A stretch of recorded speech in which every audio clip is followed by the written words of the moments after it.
ইসলামের মৌলিক স্তম্ভ হলো 5টি। 1 নম্বর ঈমান, 2 নম্বর নামাজ, 3 নম্বর যাকাত, 3 নম্বর সিরিয়াল, 4 নম্বর হলো রোজা, 5 নম্বর হলো হজ।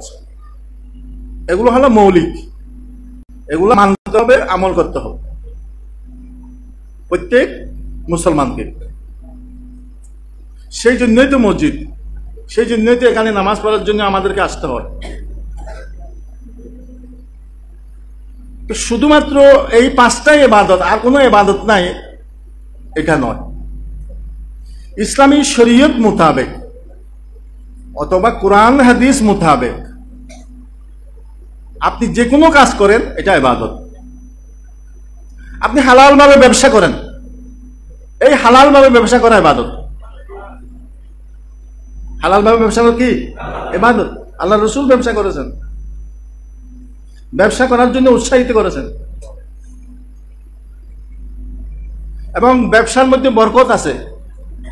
হাদিসের মধ্যে আছে রিজিকের 10 ভাগের 9 ভাগ হলো ব্যবসার মধ্যে নিহিত। এটা ব্যবসার কেন্দ্র চকরিয়া, অনেক রকমের ব্যবসা হয়। ব্যবসায় উন্নতি হয়ে অনেক মানুষ সফলতা লাভ করেছে, সমাজের মধ্যে নেতৃত্ব দিচ্ছে। যদি ব্যবসা সৎ হয় তাহলে ইবাদত।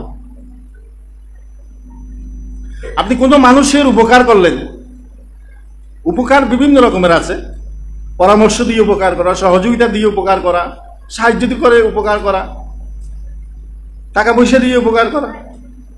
একজন গরিব মানুষ অভাবী, খানা পিনা খাইতে পারছে না, তাকে খানার জন্য, বস্ত্রকে কাপড় কেনার জন্য সাহায্য করা। অসুস্থ রুগী, টাকা পয়সা নাই, তাকে টাকা পয়সা দিয়ে চিকিৎসা করার জন্য সাহায্য করা। এগুলো ইবাদত, এবং এগুলো আল্লাহ বেশি পছন্দ করেন। আল খালকু ইয়ালুল্লাহ, আল্লাহর সমস্ত সৃষ্টি সবগুলো আল্লাহর পরিবার।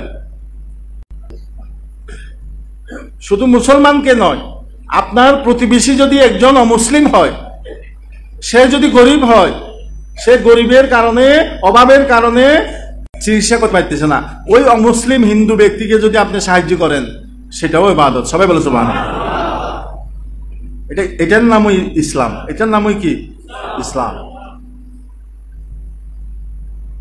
আপদ বিপদ বালা মুসিবতের সময় মানুষ ত্রাণ দেয়, তো সেখানে মুসলমানকে দেব, হিন্দুকে দেব না, এরকম কোনো নিয়ম আছে? বরং হিন্দু যদি থাকে তাদেরকে আগে দেবেন, প্রথমে হিন্দুদেরকে দেবেন, তারপর মুসলমানদেরকে দেবেন। এটার নাম হলো ইসলামের শিক্ষা। শুধু মানুষ নয়, আপনি জেনে শুনে ইচ্ছাকৃতভাবে একটি বিড়াল কুকুরকেও কষ্ট দিতে পারবেন না, এটা ইসলাম গ্রহণ করে না। একটা কুকুর এদিক দিয়ে চলে যাচ্ছে, ছেলেরা, অনেক দুষ্ট ছেলে আছে না, তারা পাথর মারে, একটা ইডি মেরে দিলেন, এইভাবে কি মারা যায়? সেও তো প্রাণী, সেও তো আল্লাহর সৃষ্টি। আমি যেমন ব্যথা পাবো, কুকুরও ব্যথা পাবে, ততটুকু বিড়াল। আপনারা ওয়াজে শুনেছেন, একটা বিড়ালকে একজন মহিলা বেঁধে রেখে খাবার দিত না, ঠিকভাবে কষ্ট দিত। আল্লাহ রাসূল বলেছেন এই মহিলা জাহান্নামী। সবাই বলেন নাউজুবিল্লাহ। কি করেছে? বিড়ালকে কষ্ট দিয়েছে। আরেকটা মহিলা একটা কুকুরকে পিপাসা ছিল, পানি পান করাইছে। আল্লাহ রাসূল বলেছেন এই মহিলা জান্নাতি। সবাই বলেন সুবহানাল্লাহ। কাজটা কি? একটা কুকুরকে পানি পান করানো, কোনো মানুষ না, কুকুরকে।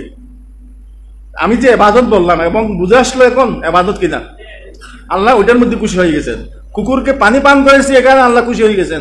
বিড়ালকে কষ্ট দিয়েছেন, এখানে আল্লাহ নাহুশ হয়েছেন। এই জন্য জান্নাতি জাহান্নামী হয়ে গেল। কোরআনের আয়াত যেটা বললাম, সেটার সাথে সম্পর্কিত হলো নেককার এবং বদকার।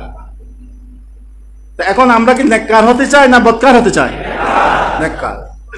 আমরা এমন কোন কাজ করব না যে কাজের মাধ্যমে মানুষের কষ্ট হয়। প্রয়োজনে কষ্ট নিজে সহ্য করব, নিজে মেনে নেব, নিজে ধারণ করব, তারপরেও আরেকজনকে কষ্ট দেব না। এটাই হলো প্রকৃত মুসলমানদের বিধি বিধান নিয়ম।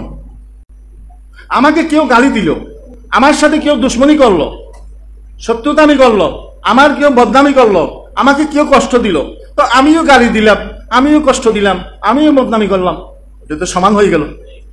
কি হয়ে গেল?